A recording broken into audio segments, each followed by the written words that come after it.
നമസ്കാരം, ഞാൻ doctor Nisha എസ്തരൻ. Nisha's education ഹബിൻ്റെ പുതിയൊരു എപ്പിസോഡിലേക്ക് ഏവർക്കും സ്വാഗതം. നാഷണൽ എഡ്യൂക്കേഷൻ പോളിസിയോടനുബന്ധിച്ച് ഇന്ത്യയിൽ ഒട്ടാകെ തന്നെ ഇൻ്റഗ്രേറ്റഡ് BEd കോഴ്സും അതുപോലെ ഇൻ്റഗ്രേറ്റഡ് ഡിഗ്രി കോഴ്സും ഒക്കെ പ്രാവർത്തികമാക്കിക്കൊണ്ടിരിക്കുകയാണ്. കേരളത്തിൽ പൊതുവെ ഇപ്പോൾ ഒരു വിദ്യാഭ്യാസ രംഗത്ത് വളരെയധികം മാറ്റങ്ങൾ സംഭവിച്ചുകൊണ്ടിരിക്കുന്ന ഒരു കാലഘട്ടമാണ്.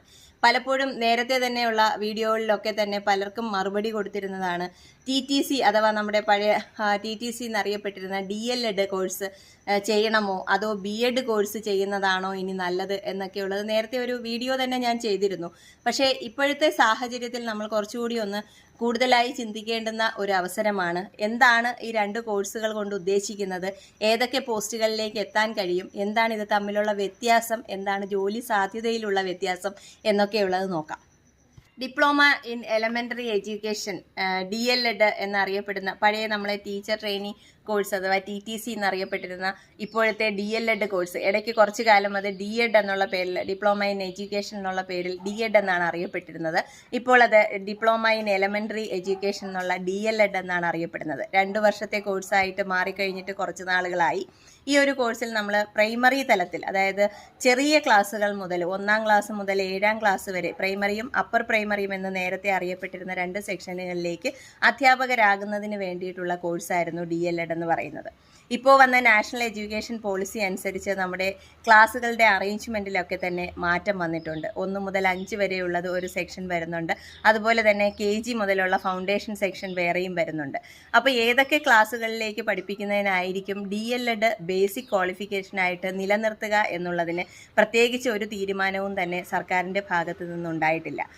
1ാം ക്ലാസ് മുതൽ അല്ലെങ്കിൽ പ്രൈമറി തലം മുതൽ തന്നെ കുട്ടികളെ പഠിപ്പിക്കുന്നവർ ഡിഗ്രി ഹോൾഡേഴ്സ് ആയിരിക്കണം എന്നൊരു നിയമം ഇടയ്ക്ക് വരുന്നതായിട്ട് നമ്മൾ കണ്ടിരുന്നു. അപ്പോൾ ആ ഒരു നിയമം പ്രാബല്യത്തിൽ വരികയാണെങ്കിൽ നേരത്തെ 10th ആയിരുന്നു, ഇപ്പോൾ +2 കഴിഞ്ഞിട്ട് DLEd പാസ്സായി നിൽക്കുന്ന കുട്ടികൾക്ക് ബേസിക് ക്വാളിഫിക്കേഷൻ ഡിഗ്രി കൂടി ചെയ്ത് കഴിഞ്ഞാൽ സ്കൂളിലെ പ്രൈമറി തലത്തിലൊക്കെ പഠിപ്പിക്കാനായിട്ട് സാധിക്കുമോ എന്നുള്ളതൊരു വലിയ ചോദ്യമാണ്. അതോ അവിടെയും BSc BEd അല്ലെങ്കിൽ BA BEdകാർക്ക് തന്നെ ആയിരിക്കുമോ മുൻഗണന എന്നുള്ളതും ഇനി വരുന്ന കാലങ്ങളിൽ വലിയൊരു ചോദ്യചിഹ്നമായിട്ട് നമ്മുടെ PSCയുടെ മുന്നിലും അതുപോലെ നമ്മുടെ മുന്നിലും ഒക്കെ ഇങ്ങനെ തെളിഞ്ഞു വരുന്നുണ്ട്.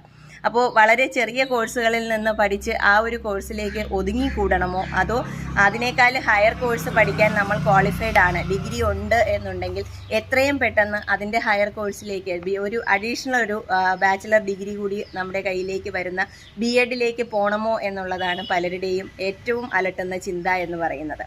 ഇനി വരുന്ന കാലഘട്ടത്തിൽ നമ്മൾ ചെറിയ കോഴ്സുകൾ അല്ലെങ്കിൽ ചെറിയ ക്ലാസ്സുകളിൽ പഠിപ്പിക്കുന്ന കോഴ്സുകൾ പഠിച്ചു കഴിഞ്ഞാൽ അല്ലെങ്കിൽ ആ സർട്ടിഫിക്കറ്റ് കൊണ്ട് നമുക്ക് എന്തെങ്കിലും പ്രത്യേകിച്ച് ഒരു ബെനിഫിറ്റ് ഉണ്ടാകുമോ എന്നുള്ളത് ചിന്തിച്ച് നോക്കുക. അത് കൃത്യമായി നിങ്ങൾ ഇങ്ങനെ തന്നെ ചെയ്യണം എന്ന് പറയാൻ അത് എൻ്റെ പേഴ്സണൽ അഭിപ്രായമായി പോകും. അതുകൊണ്ടാണ് ഞാൻ അങ്ങനെ പറയാത്തത്. ഇതിൻ്റെ വ്യത്യാസം നിങ്ങൾ കൃത്യമായിട്ട് മനസ്സിലാക്കുക. ചെറിയ കോഴ്സ് പഠിച്ച് ചെറിയ ഒരു പോസ്റ്റിലേക്ക് ഒതുങ്ങണമോ അതെ നമ്മൾ ക്വാളിഫൈഡ് ആണ്, നമുക്ക് വലിയൊരു കോഴ്സ് ചെയ്യാൻ കഴിയും, അതിൻ്റെ ഹയർ കോഴ്സിലേക്ക് പോകണമോ എന്നുള്ളത് നിങ്ങളുടെ സ്വന്തം തീരുമാനത്തിലേക്ക് വിടുന്നു. പക്ഷേ നമ്മൾ ഒരു പ്രധാനപ്പെട്ട വ്യത്യാസം മനസ്സിലാക്കേണ്ടത്, ചെറിയ ക്ലാസ്സുകളിലേക്കുള്ള അധ്യാപകരുടെ ക്വാളിഫിക്കേഷൻ നമ്മുടെ പുറം രാജ്യങ്ങളിലൊക്കെ തന്നെ വലിയ വലിയ ക്വാളിഫിക്കേഷനുകളുള്ളവർ, അതായത് കൂടുതൽ അഡ്വാൻസ്ഡ് ആയിട്ടുള്ള കോഴ്സുകൾ പഠിച്ചവർക്കാണ് ചെറിയ ക്ലാസ്സുകളിൽ പഠിപ്പിക്കുന്നതിന് കുട്ടികളെ പഠിപ്പിക്കാനായിട്ട് നമ്മൾ നിയമിക്കുന്നത്. നമ്മുടെ നാട്ടിലും ആ ഒരു വ്യത്യാസം അല്ലെങ്കിൽ ആ ഒരു രീതി പിന്തുടരുന്ന ഒരു രീതിയിലേക്ക് നമ്മൾ മാറിക്കൊണ്ടിരിക്കുകയാണ്. അപ്പോൾ ആ ഒരു കാലഘട്ടത്തിൽ നിങ്ങൾ ഇപ്പോൾ ജസ്റ്റ് ഒരു +2ഉം അല്ലെ ഒരു DLEdും കഴിഞ്ഞു കഴിഞ്ഞാൽ അവിടെ വെച്ച് നിങ്ങളുടെ പഠിത്തം നിർത്തിക്കഴിഞ്ഞാൽ നിങ്ങൾക്ക് വരും കാലഘട്ടത്തിൽ ഇപ്പോൾ ഒരു 5-10 വർഷത്തിനുള്ളിൽ മാറ്റം എന്ന് പറയുന്നത് വളരെ വലുതാണ്. കാരണം നാഷണൽ എഡ്യൂക്കേഷൻ പോളിസി വന്നിട്ടിപ്പോൾ 2020 വന്നതെങ്കിൽ തന്നെയും 21 ആയി നമ്മളത് ഏകദേശം അതിൻ്റെ എല്ലാ കാര്യങ്ങളും വന്ന് ഇംപ്ലിമെൻറ്റേഷൻ തുടങ്ങാൻ 2 വർഷം കൊണ്ട്, മിനിമം 2 വർഷം കൊണ്ട് അതിൻ്റെ ഏകദേശം ഒരു 80% തന്നെ നമ്മൾ പ്രാവർത്തികമാക്കി കഴിഞ്ഞു. സാധാരണ ഒരു പോളിസിയൊക്കെ വന്നു കഴിഞ്ഞാൽ അതൊരു വർഷങ്ങളെടുക്കും, ഒരു ഏകദേശം ഒരു 10 വർഷം കൊണ്ടൊക്കെയാണ് നമ്മൾ അതിൻ്റെ ഒരു ഇംപ്ലിമെൻറ്റേഷൻ വരുന്നത്. പക്ഷേ ഇതിപ്പോൾ അങ്ങനെയല്ല, ഞൊടിയിട നേരം കൊണ്ട് എല്ലാം തന്നെ മാറി മറിയുന്ന ഒരു കാലഘട്ടമാണ് വിദ്യാഭ്യാസത്തിൻ്റെ കാര്യത്തിൽ. അപ്പോൾ അതുകൊണ്ട് സെൻട്രൽ ഗവൺമെൻറ്റിൻ്റെ പോളിസി ആയതുകൊണ്ട് തന്നെ അതിനുള്ള മറ്റ് തടസ്സങ്ങളോ സാമ്പത്തികമായിട്ടുള്ള ഇംപ്ലിമെൻറ്റേഷനുള്ള പ്രശ്നങ്ങളോ ഒന്നും തന്നെ വരുന്നില്ല. ഫണ്ട് കൃത്യമായിട്ട് വരികയും അതുപോലെ തന്നെ നമ്മുടെ ഇംപ്ലിമെൻറ്റേഷൻ പ്രോസസ്സ് വളരെ പെട്ടെന്ന് തന്നെ നടക്കുകയും ചെയ്യുന്നത് കൊണ്ട് ഈ പറഞ്ഞ കാര്യങ്ങളൊക്കെ തന്നെ പെട്ടെന്ന് നമ്മുടെ സാധ്യമാകാനുള്ള സാധ്യത സാധ്യതയുണ്ട്. അപ്പോൾ അതുകൊണ്ട് ചെറിയ കോഴ്സുകൾ പഠിച്ച് ചെറിയ കുട്ടികളെ പഠിപ്പിക്കുന്ന ഒരു രീതിയിൽ, ചെറിയ കുട്ടികളെ പഠിപ്പിക്കുന്നത് എന്ന് പറയുന്നത് അത് ഏറ്റവും കുറഞ്ഞ ജോലി എന്നുള്ളതല്ല, നമുക്ക് കുറച്ചുകൂടി അഡ്വാൻസ്ഡ് ആയിട്ട് പഠിക്കാനും അല്ലെങ്കിൽ ഇപ്പോൾ ചെറിയ കുട്ടികളെ പഠിപ്പിക്കുന്ന കോഴ്സുകൾ തന്നെയാണെങ്കിലും അതിൻ്റെ ഹയർ ഗ്രേഡിലേക്ക് പോകാനും ഒക്കെയുള്ള സാധ്യതകളുള്ള സാഹചര്യത്തിൽ നിങ്ങളത് വേണ്ടാന്ന് വെക്കുന്നത് തെറ്റായൊരു രീതിയായിരിക്കുമെന്ന് ആണ് പറയാനുള്ളത്. ഇനി അടുത്തതായിട്ട് BEd ആണ്, ബാച്ചിലർ ഓഫ് എഡ്യൂക്കേഷൻ എന്നുള്ള BEd കോഴ്സിന് വേണ്ടിയിട്ട്. അത് ഒരു അഡീഷണൽ ഡിഗ്രിയാണ്. അപ്പോൾ ഒരു ഡിഗ്രി ഉള്ളവർക്ക് ചെയ്യാൻ കഴിയുന്ന ഒരു കോഴ്സാണ്. അപ്പോൾ ഓൾറെഡി നമ്മൾ ഡിഗ്രി എടുത്തു കഴിഞ്ഞു. അപ്പോൾ ഇനി അടുത്ത് BEd ആണ് ചെയ്യാൻ ഉദ്ദേശിക്കുന്നതെങ്കിൽ എത്രയും പെട്ടെന്ന് ചെയ്യുക എന്നുള്ളത് തൊട്ട് മുന്നേയുള്ള വീഡിയോയിൽ ഞാൻ കൃത്യമായിട്ട് പറഞ്ഞിരുന്നു. അതിൻ്റെ ഒരു സാധ്യതകളെക്കുറിച്ചും ഒക്കെ പറഞ്ഞിരുന്നു. ഇപ്പോഴുള്ള നാഷണൽ എഡ്യൂക്കേഷൻ പോളിസി അനുസരിച്ച് നമുക്ക് 7th സ്റ്റാൻഡേർഡ് മുതൽ ഹയർ സെക്കൻഡറി വരെ നമുക്ക് BEd മസ്റ്റായിട്ട് വേണ്ടതാണ്. നേരത്തെ നമ്മൾ 8th സ്റ്റാൻഡേർഡ് മുതലായിരുന്നു വേണ്ടിയിരുന്നത്. ഇപ്പോൾ 7th മുതൽ തന്നെ നമുക്ക് ഹയർ ക്ലാസ്സുകളിലേക്ക് പഠിപ്പിക്കുന്നതിന് BEd വേണം എന്നുള്ളത് നിർബന്ധമായിട്ടുണ്ട്. അതുപോലെ തന്നെ അതിനോടനുബന്ധിച്ച് വരുന്ന എലിജിബിലിറ്റി ടെസ്റ്റുകളിലുമൊക്കെ മാറ്റങ്ങൾ വരാനുള്ള സാധ്യതയുണ്ട്.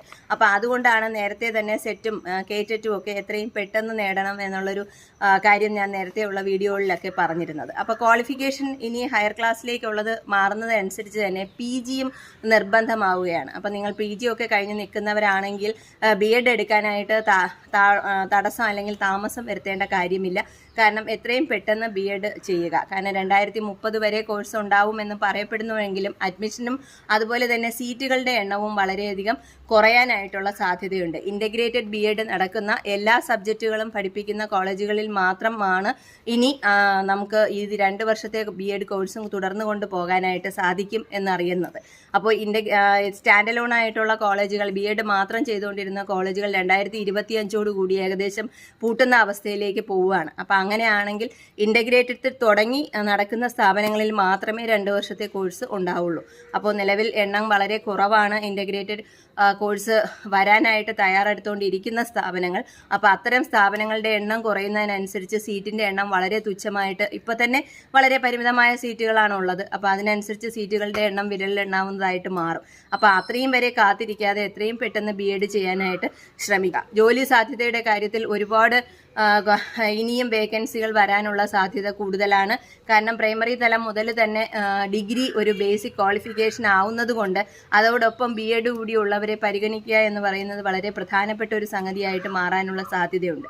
ചെറിയ ക്ലാസ്സുകൾ മുതലുള്ള ആ ഒരു ഡിവിഷൻ വരുന്നതനുസരിച്ച് ഡിഗ്രിയോടൊപ്പം തന്നെ BEdും ഉള്ളവർക്ക് ജോലി സാധ്യത വളരെയധികം കൂടുകയാണ്. അപ്പോൾ ആ ഒരു ലെവലിലേക്ക് കാര്യങ്ങൾ മാറുന്നതിനനുസരിച്ച് BEd ചെയ്യാനുള്ള ഒരു അവസരം തിരഞ്ഞെടുക്കേണ്ടത് അത്യാവശ്യമായിട്ട് മാറിയിരിക്കുകയാണ്. DLED ആയാലും BEd ആയാലുമുള്ള ജോലി സാധ്യതകളെക്കുറിച്ച് നമ്മൾ കുറച്ചുകൂടി ചിന്തിച്ചു കഴിഞ്ഞാൽ പ്രൈവറ്റ് മേഖലയിലേക്ക് വരുമ്പോൾ പല CBSE സ്കൂളുകളും, ഇപ്പോൾ ഞാൻ വർക്ക് ചെയ്യുന്ന സ്കൂൾ ഉൾപ്പെടെ, നമ്മൾ 1ാം ക്ലാസ് മുതൽ BEd ഉള്ള ടീച്ചേഴ്സിനെ മാത്രമേ അപ്ലൈ ചെയ്യുമ്പോൾ സെലക്ട് ചെയ്യാറുള്ളൂ. ഇൻ്റർവ്യൂവിനാണെങ്കിൽ പോലും BEd ഉള്ളവരെയാണ് എടുക്കുന്നത്. കാരണം CBSEയുടെ നമ്മുടെ ഒരു രീതി അനുസരിച്ച് നമ്മൾ ഹയർ ക്ലാസ്സുകളിൽ, ഹയർ സെക്കൻഡറിയിലേക്കൊക്കെ പോകുമ്പോൾ PG നിർബന്ധമായിട്ട് മാറുകയാണ് ഹയർ ക്ലാസ്സിലേക്ക് വരുമ്പോൾ.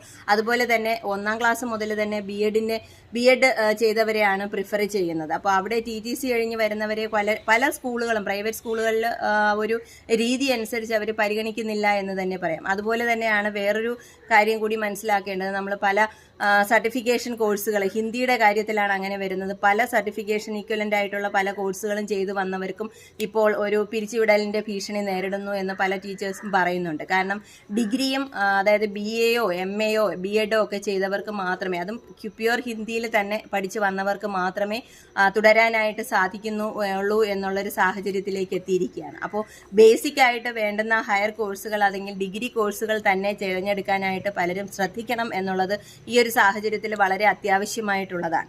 അപ്പോൾ എന്ത് വേണം, ഏത് കോഴ്സിലേക്ക് പോകണം എന്നുള്ളതൊക്കെ നിങ്ങളുടെ സ്വയം തീരുമാനം എടുക്കേണ്ടതാണ്. ജോലി സാധ്യതകളെക്കുറിച്ചും കോഴ്സുകളുടെ വ്യത്യാസത്തെക്കുറിച്ചും ഒക്കെ ഉള്ള ഒരു അവലോകനം മാത്രമാണ് നമ്മളിവിടെ ചെയ്യുന്നത്. നിങ്ങളുടെ ഡിസിഷൻ അനുസരിച്ച് കോഴ്സുകൾ തിരഞ്ഞെടുക്കാവുന്നതാണ്. ഒരുപാട് ജോലി സാധ്യതകൾ നിങ്ങളുടെ അധ്യാപന രംഗത്ത് കാത്തിരിക്കുന്നുണ്ട്. ഏവർക്കും നിഷാസ് എഡ്യൂക്കേഷൻ ഹബിൻ്റെ ആശംസകൾ.